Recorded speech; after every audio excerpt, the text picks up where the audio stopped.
And we're on. Yeah. This is so exciting. Welcome, Claudia. Well, thank you for having me and talking to me today. Yay. Okay, so little intro. I talk about fishing, I talk about traveling, and a few other random stuff that catches my interest. Could be anything. Claudia has been my friend. We met in Montana randomly at this coffee shop. It was love at first sight, and I was just like, this is an amazing, beautiful human being.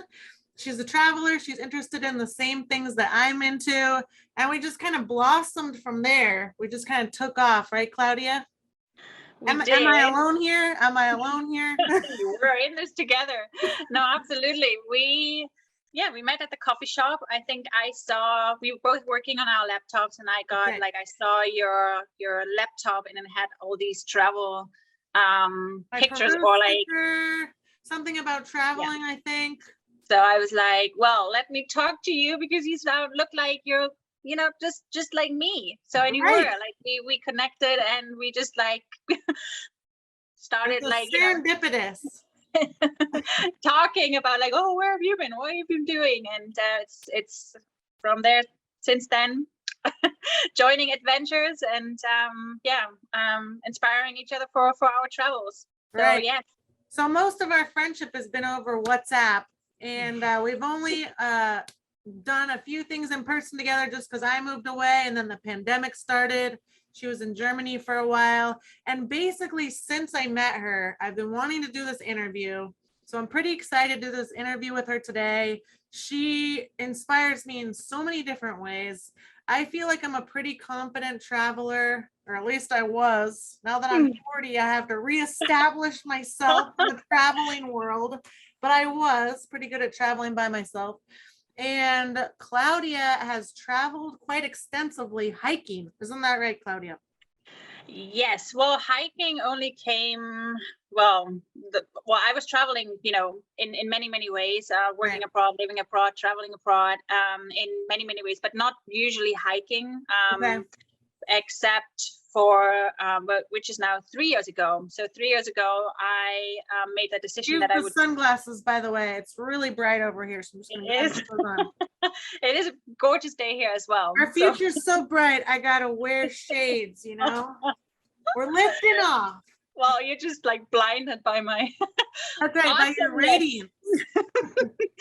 Absolutely. So yeah, like 3 years ago, 4 years ago, it's actually now, I made that decision that I would quit everything because I knew, as much as I had this like really amazing life, I knew that I needed to change something. I didn't know what I was going to do. But when I quit everything, like what came to me is that I would love to just take some time off. Right. And I kind of instantly knew that because I had traveled so much, it wasn't like the big world trip that I wanted to go on, or I just didn't want to see another country or explore another country. It didn't feel right. So I was kind of like looking, well, what do I want? And I knew that I wanted to be outside. I wanted to be in nature, and I wanted to slow down. Like I didn't just kind of want to, go place to place to place to place and see new things. I had seen so much already. So I just really wanted to slow down, and I wanted to really kind of connect to nature. I really wanted to immerse myself. I wanted to be in nature. I wanted to love that. Just like be really like challenged in a way. I think that's the thing. Like you said, we were both like seasoned travelers, and like now it comes easy to us, going to new places. Easier. Yes. I mean, some places can still be challenging. It really, really depends on how you travel and what you do. Right. But I think I was also looking for, a new adventure. I just didn't want to kind of like go to a new place. So I really wanted to also do something for myself. And it wasn't so much about the place, but also like a challenge for myself. So I somehow in my head, even though I hadn't done anything like that before, I came up like it was to me like let's go hike. Let's go hike. It's slow. Let me stop you there if I can for a second. So for the viewers out there who aren't intimate friends with you and I, like you and I are, I'm specifically talking to Claudia today about her hike through the trail. Was like the Pacific Northwest Trail that I know gets a lot of publicity, and a lot of people know what that is. And I have only heard of it through other people's travels in that video with Reese Witherspoon. But you Yes. specifically did which trail? I did the Continental Divide Trail, which is the Okay. CDT, and it follows through the Rocky Mountains pretty much. And it's also from the Mexican to the Canadian border, and it goes through New Mexico, Colorado, Wyoming, and Montana. So it's like cross country. 4 states, 4 huge states. 4 huge states. And Right. but I want to say, like, before anyone gets the wrong impression, I didn't do the whole trail, and I never had the intention to do the whole trail. I like that. I mean, like I say, I never had like any experience with, you know, long distance hiking. Even overnight hiking, I never, you know, like had my backpack. You've never done that by yourself before. Never No. done anything like You're- that. And You're freaking crazy, and that's what I love about you. You know, Yeah. never traveled by herself hiking before, never camped outside by herself before, and then she goes and she does this long ass journey by yourself. Respect. That I've done. Like, so I would I would camp outside. Like, I had that experience. It was not new to me, like camping and all of that. So it's almost like you would take all the pieces that I've done before. So I would camp, I would hike, I would you know, be in nature. So all of that was not completely new to me, but like to put it all together, to pack everything into one backpack and know that I would be on a trail like for, let's say, 7 days, and, you know, kind of like carry everything with me, and then have to kind of like really hike a long distance, that I have never done before. So it was not like, so I didn't throw myself completely into the deep end of the water, but it was definitely something that to me was like, okay, so, and looking back, I think like it was pretty naive in so many ways, but sometimes, you know, that's how you do it when you don't know exactly every detail. You just kind of like trust in your ability that somehow you will manage, you will do it. And I did research before, and then kind of, but not extensively, because sometimes if I do too much research, you hear from all these people who have done it, who have a lot of experience, who kind of do like, you know, what I feel like is crazy things. And then I get intimidated, and I kind of go like, well, I never could do that. Like, I can't do that. So sometimes we all do that. I think we all do that. Like, we all, like, in my mind, you know, that's one of the things that just automatically drew me to you, is just, here's this woman, you know, I feel like there's so much of myself that I see in you. So I just love you, of course, right? No, but really, you know, not only do I feel like I can relate with you, but I feel like it's this grandiose thing that you've done. But, you know, here you are saying, don't let yourself get caught up in the grandiosity of it, but more like, hey, you know, let's look at this for what it is. It's a hiking trail. I've camped before. I've hiked before. Let's do this. Am I right? Yes. So I think for me, what kind of made it possible in my mind is that I felt, I chose the reason why I chose the Continental Divide Trail was more that I knew I had all this time. And instead of like trying to find all these different areas where I could go hike, and then, you know, research hiking trails, get the maps, get from A to B, I didn't have a car. I just knew that was going to be such a, you know, challenge. So I thought, well, if I pick a long distance trail, then I have like a trail that I can follow. But my intention was never to say, well, I have to do this trail from A to B, you know, let me just kind of like use it as a guideline, so to speak. And the thing is, like, what made it possible in my head was that I knew, well, I don't have to do the whole trail, so let me see how far I can go. And if I would do the first section and I go like, well, this is crazy, like my backpack is way too heavy, I don't enjoy it, like it's not what I imagine, well, then that's it, you know, like I can do something else, like I can, you know, so it was not that in my head, I didn't feel like I commit to something that I have to do.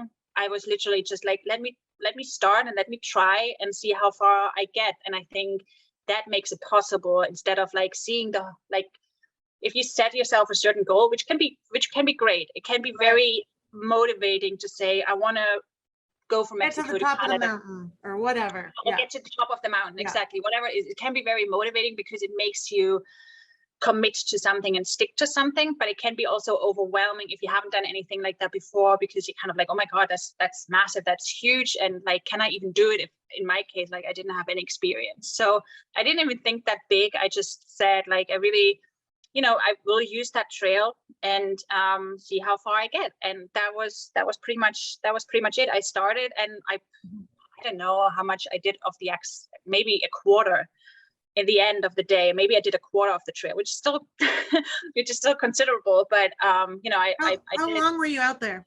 Pardon. So with interruptions, I think in the end, I made a when I was in New Mexico, I did pause for like a week or two and hiked in a different area, but like as of like the whole time that I hiked was pretty much 3 months.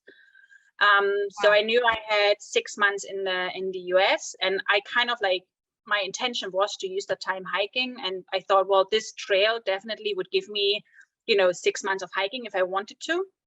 Right.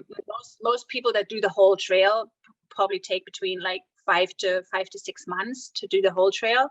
And so I knew that I could give myself the 6 months because of my visa.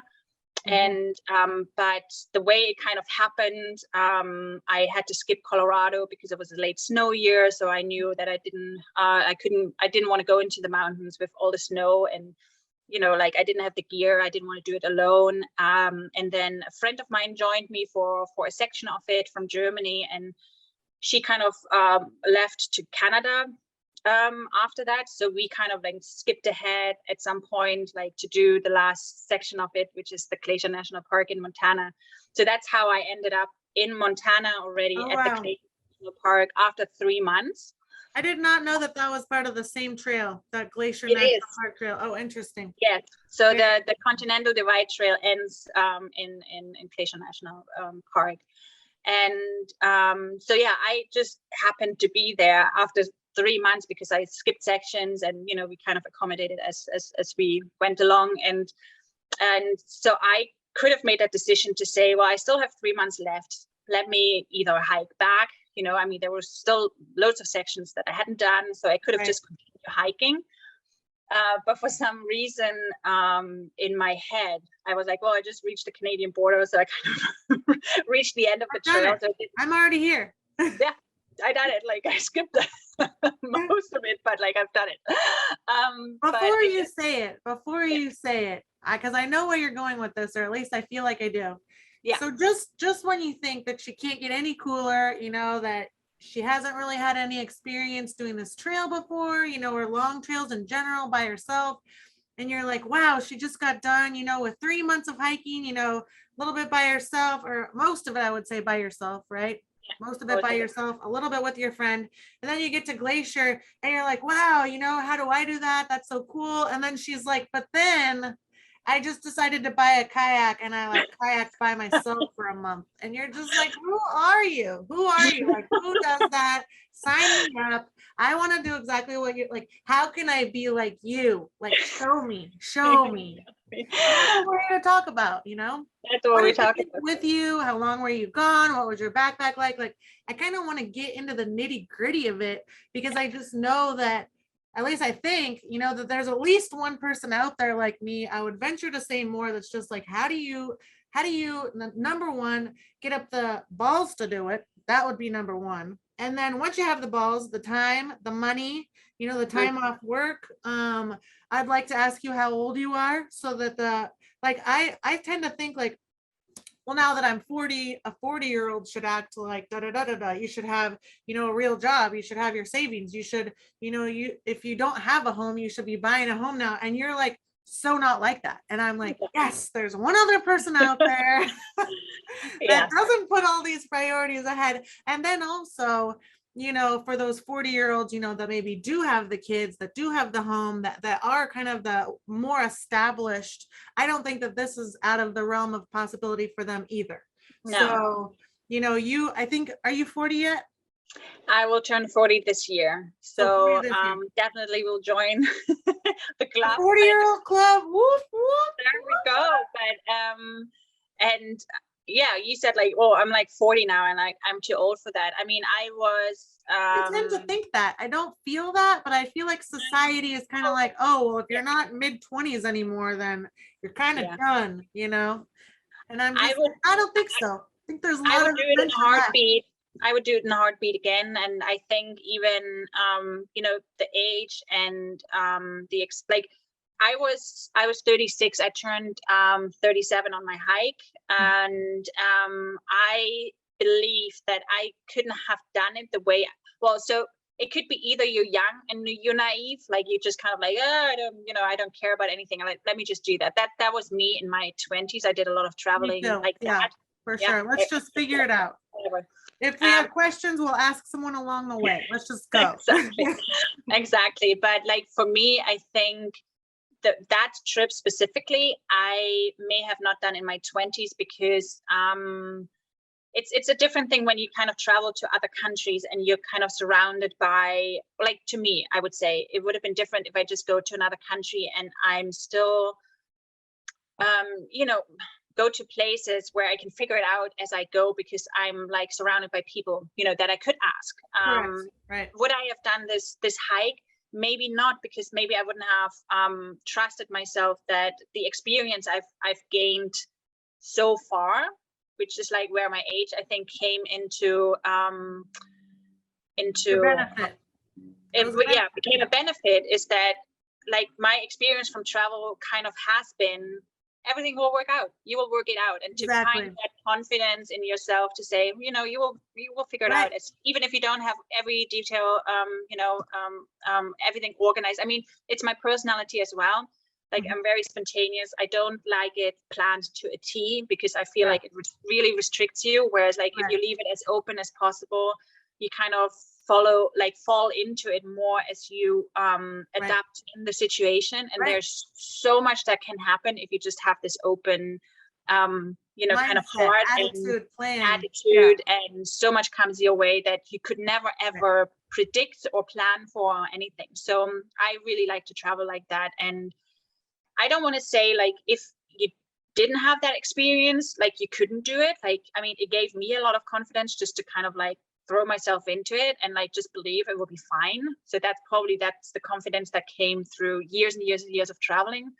But that doesn't mean like you can't do it if you didn't have that experience, because I think generally I would hope so, that with age you just have that in yourself a little bit more, that you go like, yeah, I mean, it will be fine. That's the worst that could happen, That's the worst that can happen. Absolutely. I could die, another worst that could happen where I could die. Let's just, I get in the car every day, and it can happen every day. So it's kind of like, really, really puts it into perspective. But yes, it definitely was a choice that was different than traveling any other country, because, and I do like, I love that how you said, like, there's so many aspects around this journey that we can talk about, and we cannot, and in no way can cram that all into one video. So I hope we do meet again and we will talk about these questions and like make a whole different talk about, the kayak journey, like how I got into that. But yeah, there's so many aspects of like, if I make a decision, do I go and travel, let's say, to Thailand, which to me is pretty easy? Do I, travel and go to a city, or do I go on a hike in the middle of nature all by myself? There's definitely other questions that I had to think about. What kind of, the traveler has to ask themselves, what am I looking for? What kind of an adventure do I want? Do I want that natural, hiking out in the middle of nowhere experience, personal challenge type? I call it a vacation, but I don't really see it as a vacation, almost like a getting back to basics, being with yourself. There's so much personal growth that happens when you not only travel, but especially when you travel by yourself. From my personal experience, I think that you can say the same as well. But kind of circling back, because we can take this so many different directions. Let's start from the beginning. Like you said, you got up the gusto to go on this trip. You're going to be in the United States for 6 months. You kind of already have that idea in your head of, hey, if it doesn't work out, I'll just quit. Let's just see how the 7 days go. I don't need to go from point A to point B, which I really like. every time I've ever taken on a challenge, you know, with cooking, for example, I really like to cook, but when you see this really long, you know, detailed recipe, you're just like, oh my God, there's like 20 different ways where I could screw it up along the way.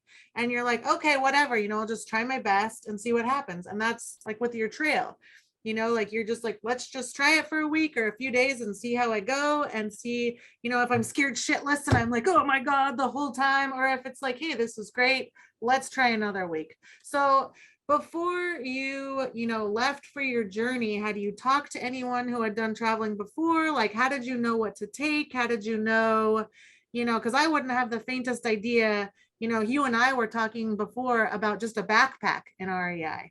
And Yeah. we went to the REI store together, her and I, in 2020. And it was so funny because she was actually telling the salespeople, you know, not in a bitchy way, but just in like a, hey, I've done this and you're kind of wrong kind of way.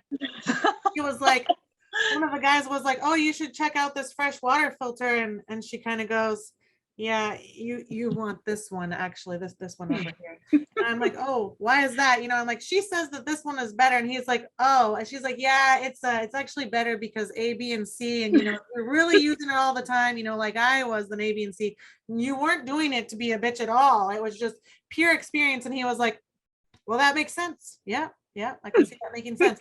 And you're just like, you saw how much you knew about the different products. And that's what would daunt me a lot. And I feel like that's what would daunt everyone else. Like, what do you take with you to even start that 7-day journey? Like, did you talk to people beforehand about, hey, I'm going on this hike, it might last a week, it might last 3 months, you know, what do I take with me? So can you take us through a little bit of that and how you kind of formulated that plan in your mind?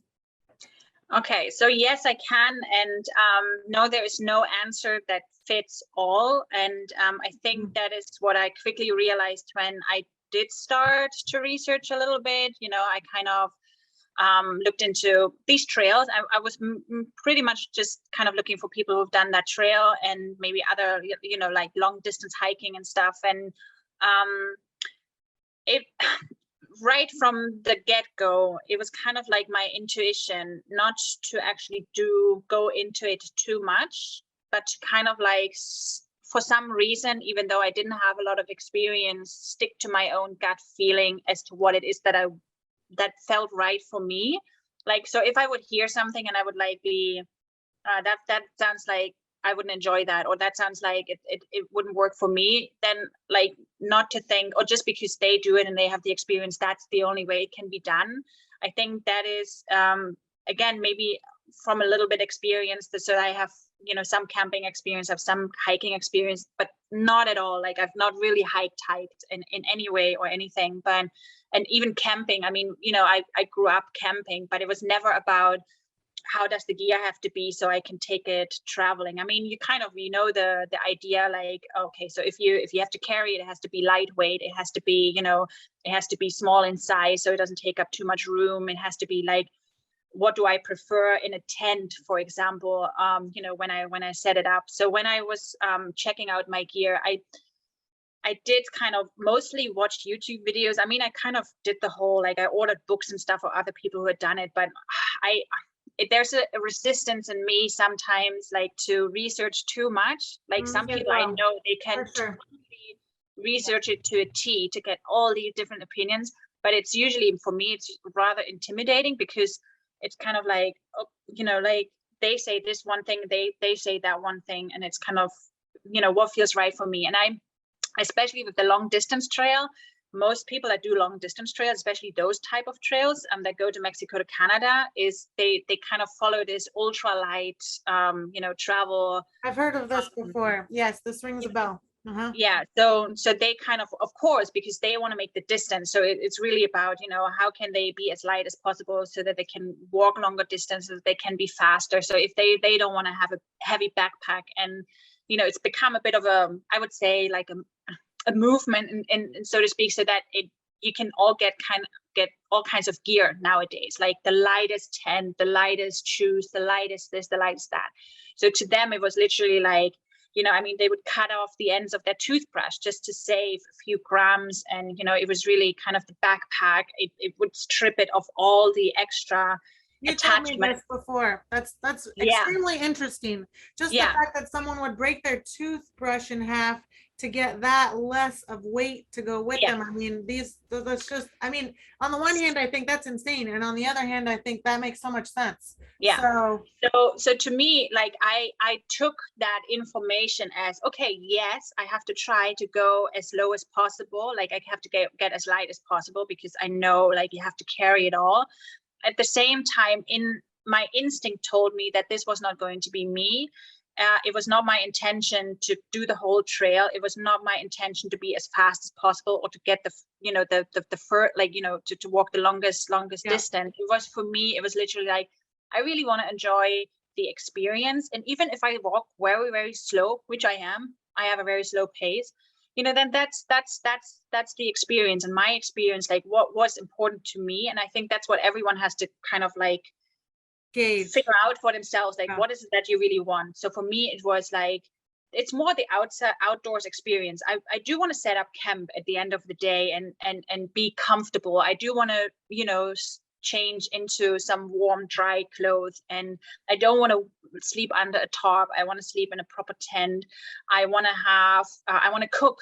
I love cooking, you know, out in nature. And so it was one thing to say, well, I'm going to bring definitely a stove and a pot. It's going to take a lot of room. It's going to have like extra weight, but I want to cook.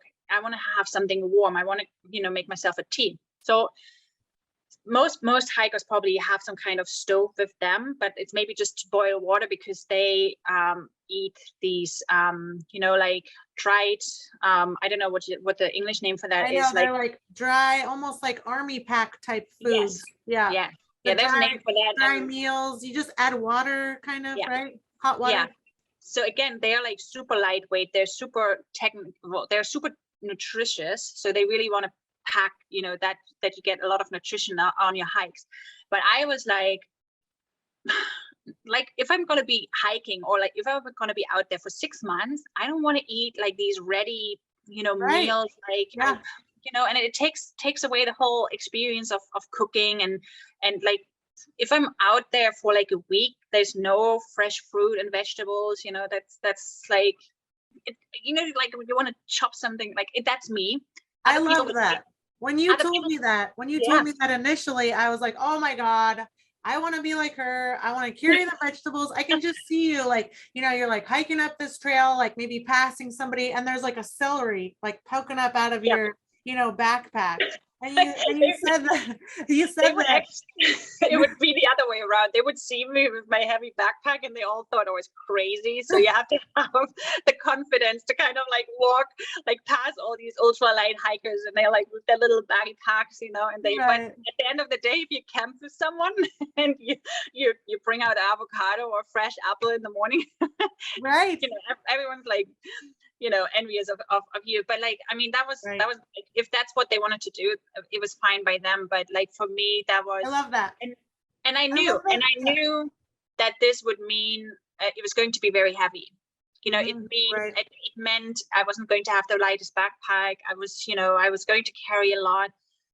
My physique allowed that. I'm sure it's not possible for everyone to have such a backpack and, you know, carry it for the distance. But I just I don't know. I thought, let me try, and if it's too heavy, I can try to bring it down somehow, you know. But so like for me, it was like comfort. I wanted to be comfortable. I didn't want to like be in a tent and freeze because like all my clothes got wet and I don't have anything to change into. Mm-hmm. I wanted to eat, you know, I wanted to have that experience of cooking at night, like, you know, in the evening when I set up camp. I wanted to have that. And so yeah, that was my priority. That was important to you. Yeah. Therefore, I still followed all the rules. Like every time I would pick gear, like I bought a new tent, so I would really literally like try to find the lightest tent, but the tent that would still give me that comfort. So for example, most people that if they don't have it, like if they don't go by tarp, because that would be the lightest, if they do get a tent, a lot of them get these one-man tents. Just 1 second. So the viewers kind of know here, because I'm a little bit more familiar with this language, and some of the viewers might already know, but some of them may not. So the tent that you're talking about is just kind of like a tarp, and then you put that tarp down. So that would be like tent camping, which would be the lightest, form of like a tent that you could take with you, correct? So if a tarp basically is just a sheet of tent fabric, so to speak, so that if you would be covered, and you attach it. I think the option that most people have is where you can attach it to your hiking poles, so you don't have to carry any poles in case if you don't find any trees to tie it to. I think you can attach it to your poles, and you just set up a kind of shelter. So I didn't want that. I didn't want that because I was like, it's still gonna be.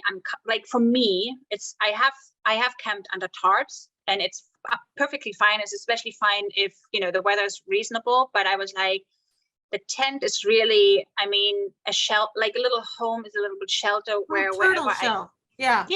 Like you crawl inside and you have your little your little little area, your little where you right. But under a tarp, like it's still, especially when the weather is not great, it's going to be windy, it's going to be still feels wet because you can't really close it off. Obviously, it's just kind of like a shelter that you build. So for me, I didn't want to have a tarp. I wanted to have a proper tent. And one thing that you told me, going back to that REI, originally in 2020, her and I had both gone to the REI store, and I was just kind of asking her about different things that she might recommend as this, really seasoned hiker camper, someone who's really done it, been in the element. And one of the things that you said was not only the lightweight tent, but also you would recommend a 2-person tent, so that you could have a little bit more room inside the tent for all of your gear. I really liked that recommendation. And then the next one was the 2 doors on either side of the tent, so that you can access from both sides, which I thought again was extremely so that's kind of like what I was trying to say with so most people that would hike by themselves, they would pick the tent option where it's like a 1-man tent. Mm-hmm. And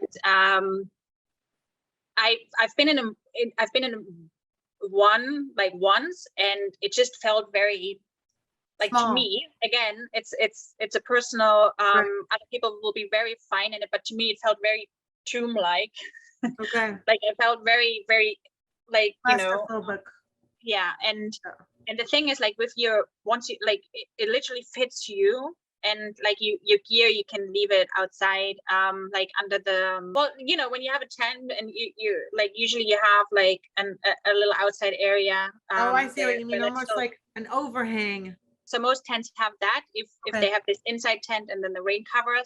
Some tents don't even have like there's just one tent and kind of like has to all fit in there. Mm-hmm. So for me, I thought, well, the tent I technically really only need like when the weather is bad. Like if the weather is great, maybe I just cowboy camp, maybe I just sleep under the stars. The tent that I got, the inside would have this mesh, like as a mosquito cover, and then the outside, the rain cover was extra. So sometimes I even would just put up the inside, which specifically I chose in my tent, that the tent could stand in its own without the rain cover. Right. So that I could sleep in it, but have a protection from mosquitoes. But I didn't, if it was hot, maybe I didn't want to put the rain cover on. And so I chose that it can, kind of stand, like the inside of the tent could stand by itself. And I chose, I chose a 2-man tent because I felt like, well, if I really need the tent, that's when it's bad weather. And when it's bad weather and you maybe come, and you're already wet, or like, it's really uncomfortable outside. Like I want everything to be in the tent with me, and I want to be able to maneuver around. Like I don't want to kind of like, kind of sit like in my tent and like, maybe try and cook and whatever not. Like, so I wanted to have space. And so what I did, I was looking at different tents that would kind of, meet those needs. And then I would look at it and I was like, well, a one person tent is maybe let's say 800 grams in weight. So like a two person tent would be, yes, it would be a bit heavier, but probably not twice this the weight or anything, just a little bit over. And even if it was like 500 grams over, yes, that's too many. That would be like, oh my god, 500 grams. If I could save 500 grams somewhere, I would. Right. And I was like, no, 500 grams is important. Like that's the tent. That's like for the time that I hike. That's my home. This is important to me. This is kind of why I have a priority. I rather save on something else, but this is like priority. And well, and something else that comes to my mind is you're a single gal, you're out there by yourself, weather permitting. If you meet this hot hiker, and he doesn't have a tent, you're gonna want a 2-person tent. I mean, am I right? Want to invite him in. Outside, go in the tent. No. Yep. You want to keep all the options open, and yes, maybe not specifically like that, but like it was definitely also a consideration. If I ever, I mean, that's a considerable expense. It's expensive, to buy a tent like this. And I was like, I may not always want to hike on my own. Right. I may want to kind of use it later on and maybe hike with someone together. And there's like 2 people can fit in a tent if there needs to be, and the gear can go outside. And I have used this tent since then, not just hiking on my own. And it, that's definitely also something where I go like, well, it's not just that one trip. This is like gear you have for ages. And so you want to think about that as well. But again, I think when you research, that's what people tell you for this trip.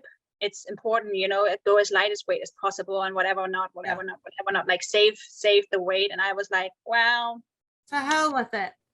I love that. It's like so unconventional, because me being someone who hasn't done a lot of hiking before, you can tend to get, or at least I have gotten, very kind of standoffish from hiking because, I feel like it costs a lot. It's like, oh, you have to have these hiking shoes, but then you got to have the hiking poles, and then you got to have the tent, and then you got to have the sleeping bag, and then you have to have all this fancy food and cookware and lightware and blah, blah, blah, blah, blah. And I could just see the thousands just. Yeah. It's like, we're supposed to be in nature here.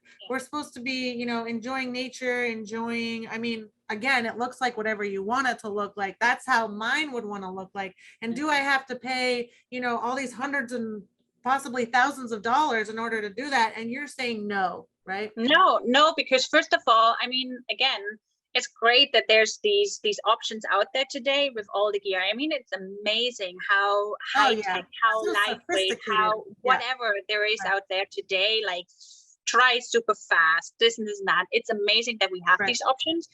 But I mean, they were hiking 100 years ago with corduroy stuff and I don't know what, I mean, my parents told me when they hiked, I mean, they had the heaviest tent. My mom, like my parents are from the GDR. My mom, she would roll up what do you call that, in front of the bathtub? The towel? Well, the what you lay out in front of the bath mat, right? She would roll that up because she didn't have a sleeping pad, just to have something to to sleep on, My kind of gal. But that was it. They didn't have all of that. They didn't have the lightweight gear, and they still went out hiking. So anything is possible. It is, of course, like if you have some, like if you can check and if you can buy gear that is lightweight, of course it's going to save you, because maybe it leaves you more room. It makes it lighter to carry. Maybe it dries faster and you have less discomfort if something gets wet. But it doesn't mean like that's the only way you can go hiking. And like I say, I mean, I had the biggest, heaviest backpack, and then like I get passed by all these, ultra lightweight hikers with their little gear. But when you guys meet up at the camp later, and you're sipping on your mint tea and you're having an avocado, a little bit of bread, and you got your 2-person sleeper right there, then who's the king of the castle? Well, it is a trade-off. It is a trade-off. I mean, I would be on the climb up a mountain, and they kind of like pass me, like so that's just another way to do it, right? There's another way to do it. Some people are there for the record, and I would see it so many times. It's like, when I went on my Central America bicycle trip, which I need to get into another day. There's so Mhm. much there. But people would always say, you know, how long did it take you to travel from here to there? How long did it take you? Well, how long is it taking you to get from here to here? And there's such this importance on time.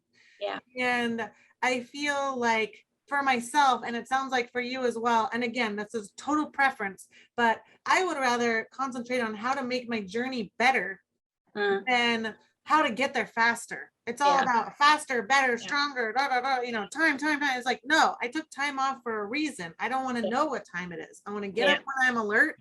I want to go to bed when I'm tired. I want to eat when I'm hungry and just kind of disconnect. And I think that's what a trip like this is kind of all about. Yeah, that it was for me. It was definitely about, like, you know, not to think about these things and I think for me it was nice to have the trail to kind of follow, and you kind of knew what was ahead, and you kind of like through that you kind of, if I hike until there, that's another, so it still gives you some guidance. But I think for me it was important that I felt like it is not about how far I've walked or how far I still, or like how much is still in front of me, because that's exactly when your head is in the next section. It's or it's like it's looking back, or this is how much I've already you know, how far I've walked. So this is kind of like what our daily life often is. Like we either look back or we look ahead. Like we look ahead, like, well, what do I need to do? What do I need to do? What's next? You know, we're planning, and then we are not like in the moment. And I think that was definitely for me, the hike was just be there. Like, and if I want to stop, I want to stop. If I want to continue walking, I want to continue walking. I mean, obviously you're a little bit like, if you know you have a section and the next village is like that many kilometers or miles ahead, like you still have to make that distance, and you have food for so and so many days. I mean, you know, you're kind of like in within that you know, kind window that you know, I can't just say, well, I'm going to stay here for a week and, you know, camp out. I don't have the food with me, you know. But I mean, that was just plainly, I'm, you know, if I can continue with that speed, I'm going to be there. Maybe not tomorrow, but the day after,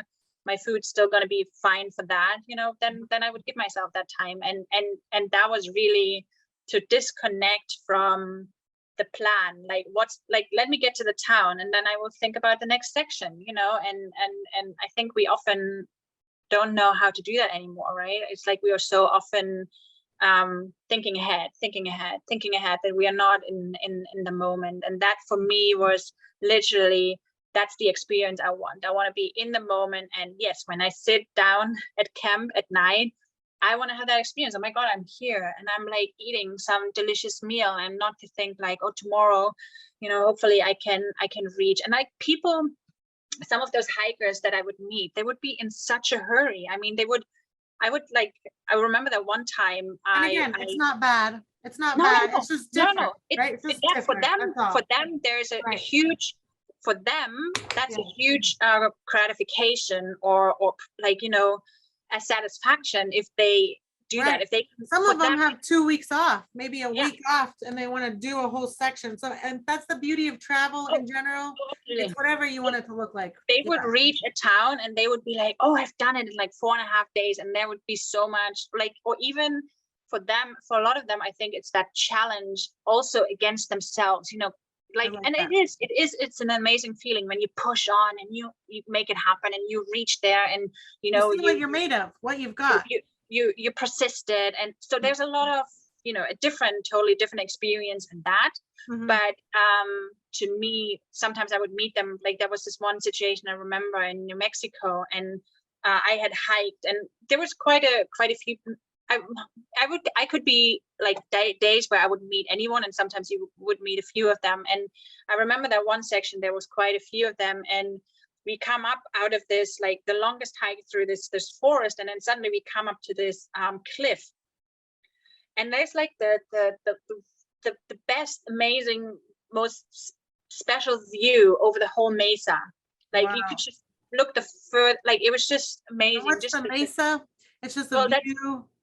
Like, well, that's what they used to call it, like in New Mexico, when you have these open, it's not really a desert, It's kind of like it's super dry and everything, but the lower mesa was like when you come up to this cliff and then like suddenly drops into this flat wide area, open space. right? Like I think maybe otherwise they would call, like somewhere else they would call it a prairie, or I don't know. It's like Okay. just this wide open space, and Yeah. so that's what they call it. I don't know if it's actually called that way or like if it's in any map named like that, but that's what they usually said. Like if you come to the mesa, the lower mesa. Okay. Anyway, it was just like this cliff, and it was like the most amazing. It was just breathtaking because until then it was like this. I think it was 2 or 3 days hiking, you know, in the forest and in the mountains and everything. And so if you come there and suddenly it opens up and it's like this amazing view, you know. And I remember I was sitting there. I even took a break, like, you know, took some lunch out to have my break there, and I think I sat there for like an hour just to kind of like take it in, because I knew I wasn't going to see something like that again very, very soon, because how often you know, that was in the middle of nowhere. Like that was after like 2 or 3 days of hiking, and that was in the middle of nowhere. That's not where you drive and you drive into a parking lot and you just have this viewpoint or something. That was definitely the experience. I got there and it was just wow. And it was just like so breathtaking. It was so like it really, you know, that's what I was doing it for, like for these moments. And I remember there was like other people, like some of the hikers came, maybe sat there for a little bit, but there was like hikers literally like passing by and they wouldn't even stop. And I remember like some of them I had either met before or afterwards, and they were like, well, yeah, but I'm trying to reach town X in such and such. And they were just like seemingly in such a, not, I don't want to say in a hurry in the sense of, but in their own, you know, like I still want to walk for like 3 hours tonight so I can at least get to kilometer or mile point X, you know, so that tomorrow I can do the 30 miles, you know, to town or whatever it was. So for them, you know, I compared sometimes with cyclists or other people that kind of do these sports where they are so like, you know, they're focused on the activity, that left and right is not important, and they're not doing the cycling because they want to enjoy the landscape and the views and everything, but it's more for the activity. And then they're so in it that they don't care what it looks like, you know. And maybe they're like looking at, you know, a friend of mine who used to do that, like he would look 1 meter ahead of him because that would kind of get him into this flow and into this focus, and he could just like, it would be in his mind, and he would like, he could like, it was really, really physical, you know. But for him it was, he didn't care what the sights were, you know. And I would be like cycling the sling, oh my god, look at this, oh my god, wow, like look, I'm like, you know, in this nature, and like it was not about the cycling, you know, at all. And I think that's what hiking was for me. It was not that. It was like really like it's almost like you started to have this focus, like, you know how sometimes you walk through something or somewhere and you have this zoom focus. You suddenly, because there's no other distractions, like, you know, you be out there for like 7 days and all you see is nature, and suddenly you start to have this zoom, like you would see things and they kind of like, oh my god, like I would have never noticed that if I was just like on a walk like that, because I'm like still so in my head and or other things that are distracting me, or if I have a conversation with someone or whatever, maybe I don't see those things. And for me, that's kind of like when I literally, that was the immersion, I think, like just to really be there. And to be in the moment. I have a few more questions just to dial it back and kind of again focus on some of the things that actually went down on this big journey of yours. By the way, I know that you have wanted to write a book about this. So anyone who is interested in this experience and is watching this video, give her a little love down below if you're interested in seeing more and having her write a book about this, because I am for sure. And throughout this video, I've been posting pictures of you on your trip. And so we can see you, how you're actually doing it. And then to see your blog or to see, you know, your writing from this time would also be really special too. But as far as some of the technicalities, I mean, you know, for one, you know, were you ever at any point scared that you were going to run out of food? Not food. I think I had enough food, and again, I guess in a way I'm lucky because so every person is very different, and every person has very different needs. And I know, for example, some people, they constantly need to have something to eat. Like my mom, you know, if she would go on a hike, she, you know, even if it's just like a something sugary, every now and then she needs to kind of fuel herself, and smaller portions, but she needs to eat regularly. Otherwise, it's almost like as soon as she runs out, there's like no energy left. Like she would drop and that's it. Whereas I have a lot of, I don't know, like I can go quite long before, you know, I run out of energy. I need very, very little, but some people would need to eat a lot. Like She's I can German. go, She's strong and German. Need very no strong, food. but No food my for me. my mom is German too, and it doesn't, or my sister, and it wouldn't work for them. So there's no argument there. But so I have that where in my head I know, like there's no, like, you know, I could go quite a while if I were to run out of food. But I would say I always would reach town with plenty to spare. Like I always would have like at least 1 or 2 days spare food. And I would always have these little you know, where like normally I would try to eat as fresh as possible, or, you know, like I would pack lentils. Like we can go into that another time, but I would always have like 1 or 2 emergency packages where I would literally I would be able to eat it like that, or I would be talking you know, about the instant food where you just pour in the water. Yeah. So I would always have that. So food wise, no. Water wise, I definitely, that was one of the crazy, to me, almost existential experiences on that trip, that when I was hiking through New Mexico, because it is such a dry place. And first I didn't even want to do it because I didn't think I could, like, you know, it's an environment that I don't know, that we don't have in Germany. I haven't hiked in any environment like that. So I was like, well, walking in a very hot and dry place, like, you know, how about the water? Maybe I don't feel confident enough. And then it was just happened that this year it had rained for the first time, I think, in 13 years. And also, like, because I followed that trail and I had this app where like people mark certain sources, water sources, certain other things that are important. Yeah. So you basically download the maps for that, and then you have like these information on like water sources and stuff. And then even if you're not online during the hike, which I wasn't, because most of the times you couldn't, but like if in the last place where you did have connection, it would give you the most up-to-date information on all of these places where people could literally say, well, I just passed through and there's no water there, or there's a trickle of water, there's dirty water. Or it's like people can leave comments on that, and it's super helpful because you kind of like know where you are. Like I had a GPS and I kind of like knew where I was and where the next water source is, and that was like super helpful because I mean we are so disconnected from nature that I would know, like I couldn't read the signs in nature, you know, like why would I find the next water source? Like this is how inexperienced I am, or like how disconnected we usually are nowadays. And I would probably stop off at the gas station and just pick up a bottle of water. Yeah.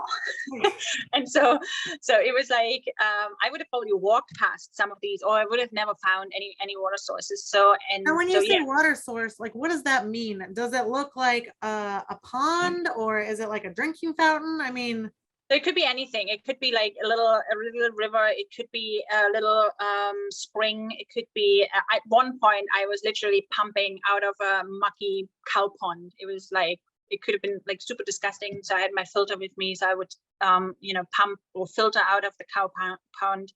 And so I never ran out of water. And like, it also gave me confidence to know where the next water source is. But there were a few times I would pass maybe through a water source and it was dried up. And I was like, okay, so it's so many miles to the next water source. I will be fine. But if there's no water there, then that's gonna get very, very critical. So it's just like a mental thing in that moment to think like, oh, I could actually run out of water, and what does it actually mean? Because never in my life was there any situation ever where I had to, worry about water, having right. access to water. So that was a crazy like experience, even though it never happened. Just to think like, oh my God, what if I reach that next water source and there's no water there? And I think in a way you always believe, it's going to be fine. It's going to turn out like, and probably, if would have still been manageable somehow, I could have continued hiking. My condition or my physicality probably would have allowed for quite a bit, without, but that was definitely a one time where I thought like, it's So that brings me to my next question of the water, which is, how much water did you have on you at any one time? Did you make it a habit to carry a certain amount of water, or did you just kind of count on the next water source being within reach? Did you change it up? What did that look like? So in the desert, when I was hiking New Mexico, I would have, I think. Actually, before you go there, excuse me, what time of year did you start your hike so that we kind of can gauge about what, like whether it was a wetter time of year, whether it was a drier time of year? I think that would be helpful. Yeah. So obviously it really depends where you hike. I mean, New Mexico, you could hike around the year, but I personally, I arrived in May. I started in May, and that is just happens to be when most of the other hikers start as well, like in April, May, because there's a wind for the whole trail. If you wanted to do the whole trail, there's a window between, when you get through the mountains because of the snow year. That year it was actually very tricky, and a lot of people couldn't do the whole trail. Because Colorado had a very late snow year, and you kind of want to reach Montana before the beginning of the winter. So there's like a window that people have if they wanted to do the whole trail. If that wasn't important to you, it wouldn't have been as important to me, because I just skipped. Like I skipped Colorado because it had snow. So I was like, well, let me hike where I can. Right. And so like New Mexico, it's almost like the winter months are better because they're not as hot as maybe the summer months. So you kind of, but it's not like it's not a real restriction. You can still do it. And so it really depends on the area where you're going to hike. It's just that in that case, you kind of encounter all the different areas with desert, with mountains, with on the Continental. Right. I think it's similar with the PCT, with the Pacific Crest Trail, because you also pass through mountains and you kind of have to find a window before or after the snow or something like that. And but yeah, if you don't do a long distance trail like that, it doesn't matter so much. You really just choose, when's the best season to go. And so in the desert, in May. You started in May when everyone else started. So I started in May. I started in the middle of New Mexico, whereas I think most people started in April, and they started at the Mexican border. Okay, so, that's helpful. So then from there, knowing the time of year, knowing that this is a very popular time of year when other hikers would do the same, start at the same time, so to say, then getting to the water question, how much water did you have on you at any one time? So when I was hiking in New Mexico, I definitely carried full capacity, which I think it was just below 4 liters, which is a lot, because that's a lot to carry. So what I would normally do is I would never use that. Like I think I would always have at least one. I think the one time I almost ran out of water, I was down to 1 liter before I reached the next water source. But most of the time, maybe I would have like 2 liters spare on me. And then what I would do every time I reach a water source, I would drink as much at the water source. And then I would fill up what I know I needed for either for the next section or for the night to cook. And but yeah, there I would try to always fill up full capacity. So like I would have these different water bottles and, kind of fill them up. And I think it was not quite 4 liters. Whereas when I was hiking in the mountains, I would not. Like I maybe would carry 2 liters and still do the same thing. Every time I pass water, I would just drink So the 2 liters was literally just in case, or maybe when I reach camp and I wanted to cook at night. And but yeah, in the mountains, I wouldn't be as like, I wouldn't carry as much. Now you So- might not know the answer to this, but do you think that other hikers were kind of similar to you or very different in the water situation, or it just kind of depends on the person? I guess also it depends on the person. I know that some people are extremely, super careful that they always have enough water. I know also that people need different amounts of water. I mean, I know it depends. Like if you're a big guy, you may need to drink more water, or like if you're someone who sweats super like a lot, who kind of like I don't. So I also felt like maybe I didn't need quite as much. And some people, they just jog down water like crazy. So it's really, really dependent, I think. But I think like when I did my research in the beginning, I think that's kind of what people said that they would have, And we're back. We're back. Technical issues, technical difficulties. Okay. So we just realized how long we have been going. And honestly, I could stay here for another 10 hours. And I already have, because we've gone together in person. And I'm like, tell me more. Tell me more. Then what happened? And then what happened? Tell me more. Let's go. Let's go. Let's go. Let's go to the next trip together, explore together. Definitely. Oh, and on that note, we're going to make another couple of videos. I wanted to go more into the gear. I wanted to go more, there's not enough time. So we're going to end here, and we're going to get into some more videos about how you felt kind of mentally spending all that time by yourself. For anyone that's interested, I'm super interested in that part because I like to spend time alone. I also like to spend time not alone, but I think that's an issue for a lot of people, is just being alone, spending time alone, and relying on yourself. I think those are some huge points that all go back into making this trip happen. And if that is for you, then we'd like to show you that video and kind of go into Claudia's thoughts on that. And then I also wanted to go like gear specific. We're going to do like a gear specific video where she just talks about the gear, because we kind of got sidetracked today, which was great, but we're just going to have a gear video, right? Just right there for the gear. And then maybe if they have any questions, they can ask you, and you could write back their responses down below about what you think, comments, thoughts, replies, whatever. And then, just to sum it up, I got to go on an amazing hiking trip with this gal right here. We were gone for like 9 hours. I'd never gone on a trip like that before. We were just like, let's go. We got a sandwich. She had some trail mix. We got a couple bottles of water, and we just hit the trails. And I didn't film it. I did take some really awesome pictures. So, just to let you guys know, I did get to go on a really fun hiking trip with her. And what fun, it's all about just inspiring other people to do it, to just get out there, just little by little, like you said, start small, with the goal of a few days, a week, see what you can do, see how you feel, and then go from there. And who cares if you freaking finish the whole trail or not? You were out there for 2 or 3 months and you had this amazing experience. And isn't that what it's all about? So we're going to come back, Claudia. Any last words in closing from your end here before we make the next video? Well, what you said, like, there's no way I'm surprised we talked for this long, but yes, there's no way we could have,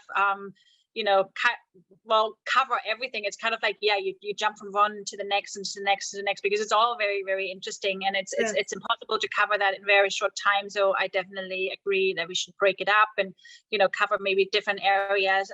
Here is one, but also a lot of the questions I faced, not just by myself, like I think I was in a bit of a, well, I don't know, I'm just going to do it. Like, but you do, for example, how do you deal with having the confidence to what we talked about, the research in the beginning, and then like to say, well, I can do it still my way. That was definitely is a big issue to just go like, you follow your instinct and do it your way. And it's not the wrong way. There's no wrong or right. Everyone has different goals. Everyone has different priorities. Everyone has different abilities. Right. everyone can do it. Literally everyone can do it. And if you only look back like 100 years, people have done it 100 years ago with, you know, with all sorts of different circumstances and still done it and enjoyed it. And it's such an amazing experience. But also, you know, maybe the things you face from other people, the questions I had to answer, and I had to stand strong. Or when I would meet the ultralight hikers, you know, to still go like, oh, but I'm okay with my heavy backpack, and Right. still my way. And so there's a lot of questions, but most of the questions, like, it's hard for us to sometimes think of questions. The best questions come from those people who go like, I want to do it too. Like, how did you do this? And how did you do that? And like, even maybe like safety and security, the things that I took along, how did I feel secure on the trip? Right. But also, how did I deal with, you know, was I scared being out there by myself, be in nature by myself, or meeting other people on the trail that I felt safe around? How did I deal with that? And so there's so much, it encompasses so much. It's almost hard for me to kind of think back, to think like, what was it before I did the trip? Like, what were some of the maybe like questions I had? So it's definitely easier to answer questions of other people now, to say, well, I can share my experience. So definitely, I mean, if, you know, people do have, if you, anyone who's watching that has questions, definitely to send us or like, you know, share those questions. And then it's so much easier to kind of like answer to these questions and go very kind of more specific, instead of like trying to cover everything that I can think of, because I was right in it. So you were right in the thick of it. I'm so happy to share, because I would wish for everyone to have that experience. And if that's only like, you know, our next trip is, now that you have your own gear, like our next trip is going to be to do an overnighter, because I just love that idea, you know, like, not the idea, I love the experience. Like, when you get out there and you just find a space in the night, like in the evening, you know, you set up camp and you're just out there, and then you get up in the morning and you kind of start again, and, you know, just to have that. And so I would want to share, if that inspires anyone to just go out there and do it. And more than that, I feel like, you know, yourself and myself, like, we could be really great resources for those people that are scared to do it for the first time, or haven't done it for the first time. And there's, you know, a 40-year-old or a 45-year-old or a 35-year-old or a 20-year-old, and they're like, hey, look at these gals, you know, they've done it before, they've traveled by themselves, they were scared, but they did it anyways, they just did their research, you know, at least the basic research to make it happen. And then you go in with that confidence, and on the one hand, you're kind of scared shitless a little bit, like, what's going to happen? And then, you know, each day I got that confidence for myself. And I think that you got that confidence every time you get out and do it. Just one day to the next day, you just get a little more confident, a little more confident, a little more confident. And then before you look back and you're like, oh my God, look at what I've done. And it may not seem a lot day by day, but then, you know, for myself, having done, you know, my bicycle trip through Central America, it's like, I started off by one day, and by one day, and by one day, and by one day. And then all those days, you know, led to being on the road for 6 months. And you just really realize not only what you can do, but what you need to actually survive. You know, how much do we need to actually survive? Most of the things that we have are luxuries that we don't need. We don't need much. Don't get me wrong. I love a lot of the luxuries. They're wonderful. I love being able to pick up my iPhone and look up, what the heck was that movie I'm thinking about? And it's right there at my fingertips. But, you know, not having that, you know, also kind of makes your brain go in a different direction. And anyways, we're carrying on. We could carry on all day. You like to talk. I like to talk. We like to talk about all this fun stuff. So let's end it here.